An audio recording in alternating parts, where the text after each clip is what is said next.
Hi hello ನಮಸ್ಕಾರ. Asianet ಸುವರ್ಣ ನ್ಯೂಸ್ಗೆ ಸ್ವಾಗತ. ನಾನು ನಿಮ್ಮ ನವೀನ್ ಕೊಡಸೆ.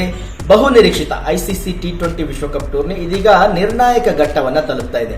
ಈಗಾಗಲೇ ಮೊದಲ ಸೆಮಿಫೈನಲ್ ಪಂದ್ಯದಲ್ಲಿ ದಕ್ಷಿಣ ಆಫ್ರಿಕಾ ತಂಡವನ್ನ ಬಗ್ಗು ಬಡಿಯೋದರ ಮೂಲಕ ನ್ಯೂಜಿಲೆಂಡ್ ತಂಡ ಈಗಾಗಲೇ ಫೈನಲ್ಗೆ ಲಗ್ಗೆ ಇಟ್ಟಿದ್ರೆ, ಇನ್ನೊಂದು ಕಡೆ ಎರಡನೇ ಸೆಮಿಫೈನಲ್ ಪಂದ್ಯದಲ್ಲಿ ಹಾಲಿ ಚಾಂಪಿಯನ್ ಟೀಮ್ ಇಂಡಿಯಾ ಮುಂಬೈನ ವಾಂಖೆಡೆ ಮೈದಾನದಲ್ಲಿ 2 ಬಾರಿಯ ಚಾಂಪಿಯನ್ ಆಗಿರತಕ್ಕಂತಹ ಇಂಗ್ಲೆಂಡ್ ತಂಡವನ್ನ ಎದುರಿಸಲಿದೆ.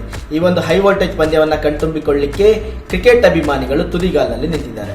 ಇನ್ನು T20 ವಿಶ್ವಕಪ್ ಇತಿಹಾಸದಲ್ಲಿ ಭಾರತ ಹಾಗೂ ಇಂಗ್ಲೆಂಡ್ ತಂಡಗಳು ಸತತ 3ನೇ ಬಾರಿಗೆ ಇದೀಗ ಸೆಮಿಫೈನಲ್ ನಲ್ಲಿ ಕಾದಾಡಲಿಕ್ಕೆ ಸಜ್ಜಾಗಿವೆ. ಅಂದ್ರೆ 2022ರಲ್ಲಿ ನಡೆದಂತ ಐಸಿಸಿ T20 ವಿಶ್ವಕಪ್ ಟೂರ್ನಿಯ ಸೆಮಿಫೈನಲ್ ನಲ್ಲಿ ಭಾರತ ಎದುರು ಇಂಗ್ಲೆಂಡ್ ತಂಡವು 10 ವಿಕೆಟ್ಗಳ ಭರ್ಜರಿ ಗೆಲುವನ್ನು ದಾಖಲಿಸಿತ್ತು. ಇದಾದ ಬಳಿಕ 2024ರಲ್ಲಿ ನಡೆದಂತಹ ಐಸಿಸಿ T20 ವಿಶ್ವಕಪ್ ಟೂರ್ನಿಯ ಸೆಮಿಫೈನಲ್ ನಲ್ಲಿ ರೋಹಿತ್ ಶರ್ಮಾ ನೇತೃತ್ವದ ಟೀಮ್ ಇಂಡಿಯಾ ಇಂಗ್ಲೆಂಡ್ ತಂಡವನ್ನು ಸೋಲಿಸುವುದರ ಮೂಲಕ ಫೈನಲ್ಗೆ ಲಗ್ಗೆ ಇಟ್ಟಿತ್ತು. ಹೀಗಾಗಿ ಈ ಬಾರಿ ನಡೆಯಲಿರ್ತಕ್ಕಂತಹ ಸೆಮಿಫೈನಲ್ ಪಂದ್ಯದಲ್ಲಿ ಯಾವ ತಂಡದ ಕೈ ಮೇಲಾಗಲಿದೆ ಎನ್ನುವಂತಹ ಕುತೂಹಲ ಕೂಡ ಸಾಕಷ್ಟು ಜೋರಾಗಿದೆ.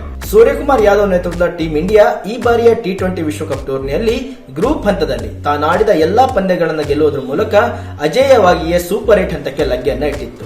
ಆದರೆ ಸೂಪರ್ 8 ಹಂತದ ಮೊದಲ ಪಂದ್ಯದಲ್ಲೇ ದಕ್ಷಿಣ ಆಫ್ರಿಕಾ ಎದುರು ಮುಗ್ಗರಿಸುವುದರ ಮೂಲಕ ಶಾಕ್ಗೆ ಒಳಗಾಗಿದ್ದಂತಹ ಟೀಮ್ ಇಂಡಿಯಾ ಇದಾದ ಬಳಿಕ ಜಿಂಬಾಬ್ವೆ ಹಾಗೂ ವೆಸ್ಟ್ ಇಂಡೀಸ್ ತಂಡಗಳನ್ನು ಮಣಿಸುವುದರ ಮೂಲಕ ಸೆಮಿಫೈನಲ್ಗೆ ಎಂಟ್ರಿಯನ್ನ ಕೊಟ್ಟಿದೆ. ಇನ್ನೊಂದು ಕಡೆ ಹ್ಯಾರಿ ಬ್ರೂಕ್ ನೇತೃತ್ವದ ಇಂಗ್ಲೆಂಡ್ ತಂಡವು ಗ್ರೂಪ್ ಹಂತದಲ್ಲಿ ವೆಸ್ಟ್ ಇಂಡೀಸ್ ಎದುರು ಮುಗ್ಗರಿಸುವುದರ ಮೂಲಕ ನಿರಾಸೆಯನ್ನು ಅನುಭವಿಸಿತ್ತು. ಇದಾದ ಬಳಿಕ ಎಚ್ಚೆತ್ತುಕೊಂಡು ಸೂಪರ್ 8 ಹಂತಕ್ಕೆ ಎಂಟ್ರಿ ಕೊಟ್ಟಂತಹ ಇಂಗ್ಲೆಂಡ್ ತಂಡವು ಸೂಪರ್ 8 ಹಂತದಲ್ಲಿ ಶ್ರೀಲಂಕಾ, ಪಾಕಿಸ್ತಾನ ಹಾಗೆ ನ್ಯೂಜಿಲೆಂಡ್ ತಂಡಗಳಂತಹ ಬಲಿಷ್ಠ ತಂಡಗಳನ್ನು ಸೋಲಿಸುವುದರ ಮೂಲಕ ಸೆಮಿಫೈನಲ್ ನ ಪ್ರವೇಶಿಸಿದೆ.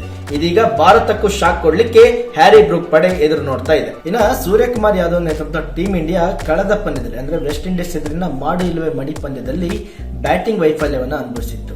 ಸಂಜು ಸ್ಯಾಮ್ಸನ್ ಅವರ ಏಕಾಂಗಿ ಹೋರಾಟದ ನೆರವಿನಿಂದ ರೋಚಕವಾಗಿ ಟೀಮ್ ಇಂಡಿಯಾ ಗೆಲುವನ್ನು ದಾಖಲಿಸಿತು. ಹೀಗಾಗಿ ಇವತ್ತಿನ ಪಂದ್ಯದಲ್ಲೂ ಕೂಡ ಸೂರ್ಯಕುಮಾರ್ ಯಾದವ್ ಪಡೆ ಸಂಜು ಸ್ಯಾಮ್ಸನ್ ಅವರನ್ನೇ ನೆಚ್ಚಿಕೊಂಡಿದೆ. ಅದರಲ್ಲೂ ಇಶಾನ್ ಕಿಶನ್ ಹಾಗೇನೆ ಅಭಿಷೇಕ್ ಶರ್ಮಾ ಅಗ್ರ ಕ್ರಮಾಂಕದಲ್ಲಿ ಬ್ಯಾಟಿಂಗ್ ವೈಫಲ್ಯ ಅನುಭವಿಸ್ತಾ ಇರತಕ್ಕಂಥದ್ದು ಟೀಮ್ ಇಂಡಿಯಾದ ತಲೆನೋವನ್ನು ಹೆಚ್ಚುವಂತೆ ಮಾಡಿದೆ. ಇದರ ಜೊತೆಗೆ ನಾಯಕ ಸೂರ್ಯಕುಮಾರ್ ಯಾದವ್ ಕೂಡ ಇವತ್ತು ಮಹತ್ವದ ಪಂದ್ಯದಲ್ಲಿ ನಿರೀಕ್ಷಿತ ಪ್ರದರ್ಶನವನ್ನು ತೋಡಲೇಬೇಕಾದಂತಹ ಒತ್ತಡಕ್ಕೆ ಒಳಗಾಗಿದ್ದಾರೆ. ಇನ್ನು ಇವತ್ತಿನ ಪಂದ್ಯದಲ್ಲಿ ಆಲ್ರೌಂಡರ್ ಗಳಾಗಿರ್ತಕ್ಕಂತಹ ಹಾರ್ದಿಕ್ ಪಾಂಡ್ಯ ಹಾಗೂ ಅಕ್ಷರ್ ಪಟೇಲ್ ಅವರ ಆಟ ನಿರ್ಣಾಯಕ ಆಗುವಂತ ಸಾಧ್ಯತೆ ಇದೆ. ಯಾಕಂದ್ರೆ ಈ ಇಬ್ಬರು ಆಟಗಾರರು ಏಕಾಂಗಿಯಾಗಿ ಪಂದ್ಯದ ದಿಕ್ಕನ್ನೇ ಬದಲಿಸುವಂತಹ ಸಾಮರ್ಥ್ಯವನ್ನ ಹೊಂದಿದ್ದಾರೆ.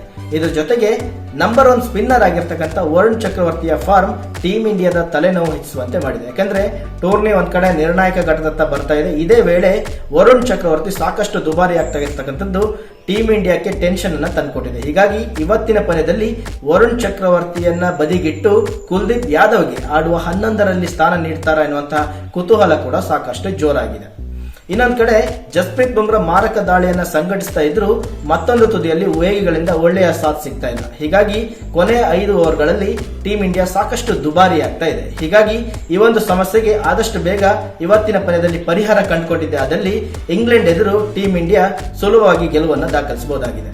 ಇನ್ನು ಸೂಪರ್ 8 ಹಂತದಲ್ಲಿ ಬಲಿಷ್ಠ ತಂಡಗಳನ್ನೇ ಮಣಿಸುವುದರ ಮೂಲಕ ಸೆಮಿಫೈನಲ್ಗೆ ಎಂಟ್ರಿ ಕೊಟ್ಟಿರ್ತಕ್ಕಂಥ ಇಂಗ್ಲೆಂಡ್ ತಂಡವು ಆತ್ಮವಿಶ್ವಾಸದಿಂದ ಬೀಗ್ತಾ ಇದೆ.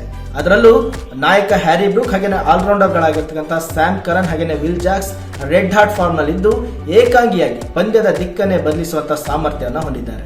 ಇನ್ನು ಆರಂಭಿಕರಾಗಿರ್ತಕ್ಕಂಥ ಫಿಲ್ ಸಾಲ್ಟ್ ಹಾಗೇನೆ ಜೋಸ್ ಬಟ್ಲರ್ ಸಿಡಿದ್ರೆ ಟೀಮ್ ಇಂಡಿಯಾಗೆ ಉಳಿಗಾಲವಿಲ್ಲ. ಇನ್ನ ಕಳೆದ ಪಂದ್ಯದ ಹೀರೋ ಸಂಜು ಸ್ಯಾಮ್ಸನ್ ಎದುರು ಜೋಫ್ರಾ ಆರ್ಚರ್ ಒಳ್ಳೆಯ ಟ್ರ್ಯಾಕ್ ರೆಕಾರ್ಡ್ ಅನ್ನ ಹೊಂದಿದ್ದಾರೆ. ಅಂದ್ರೆ ಜೋಫ್ರಾ ಆರ್ಚರ್ ಎದುರು ಸಂಜು ಸ್ಯಾಮ್ಸನ್ ರನ್ ಗಳಿಸಲಿಕ್ಕೆ ಪರದಾಡಿದ್ದನ್ನ ಈ ಹಿಂದಿನ ಸರಣಿಗಳಲ್ಲಿ ನೋಡಿದ್ದೇವೆ. ಹೀಗಾಗಿ ಇವತ್ತಿನ ಪಂದ್ಯದಲ್ಲಿ ಸಂಜು ಸ್ಯಾಮ್ಸನ್ ಜೋಫ್ರಾ ಆರ್ಚರ್ ಎದುರು ಯಾವ ರೀತಿ ಪ್ರದರ್ಶನ ನೀಡುತ್ತಾರೆ ಎನ್ನುವಂತಹ ಕುತೂಹಲ ಕೂಡ ಸಾಕಷ್ಟು ಜೋರಾಗಿದೆ. ಮೇಲ್ನೋಟಕ್ಕೆ ಎರಡೂ ತಂಡಗಳು ಸಾಕಷ್ಟು ಬಲಿಷ್ಠವಾಗಿ ಗುರುತಿಸಿಕೊಂಡಿದ್ದು ಇವತ್ತೊಂದು ಹೈ ವೋಲ್ಟೇಜ್ ಮ್ಯಾಚ್ ನೋಡಲಿಕ್ಕೆ ಸಿಗುವಂತ ನಿರೀಕ್ಷೆ ಇದೆ. ಇವತ್ತಿನ ಪಂದ್ಯದಲ್ಲಿ ಗೆಲ್ಲುವಂತ ತಂಡವು ಮಾರ್ಚ್ 8ರಂದು ನಡೆಯಲಿರುವಂತಹ ಐಸಿಸಿ T20 ವಿಶ್ವಕಪ್ ಟೂರ್ನಿಯ ಫೈನಲ್ ಪಂದ್ಯದಲ್ಲಿ ನ್ಯೂಜಿಲೆಂಡ್ ತಂಡವನ್ನು ಎದುರಿಸಲಿದೆ. ಇವತ್ತಿನ ಪಂದ್ಯದಲ್ಲಿ ಟೀಮ್ ಇಂಡಿಯಾ ಗೆದ್ದು ಮತ್ತೊಮ್ಮೆ ಫೈನಲ್ ಪ್ರವೇಶಿಸಲಿ ಅಂತಕ್ಕಂಥದ್ದು ಕೋಟ್ಯಾಂತರ ಅಭಿಮಾನಿಗಳ ಹಾರೈಕೆಯಾಗಿದೆ. ಕ್ರೀಡಾ ಜಗತ್ತಿನ ಪ್ರತಿಕ್ಷಣದ ಮಾಹಿತಿಗಳಿಗಾಗಿ ನಿರಂತರವಾಗಿ ಭೇಟಿ ಕೊಡಿ asianetsuvarnanews.com.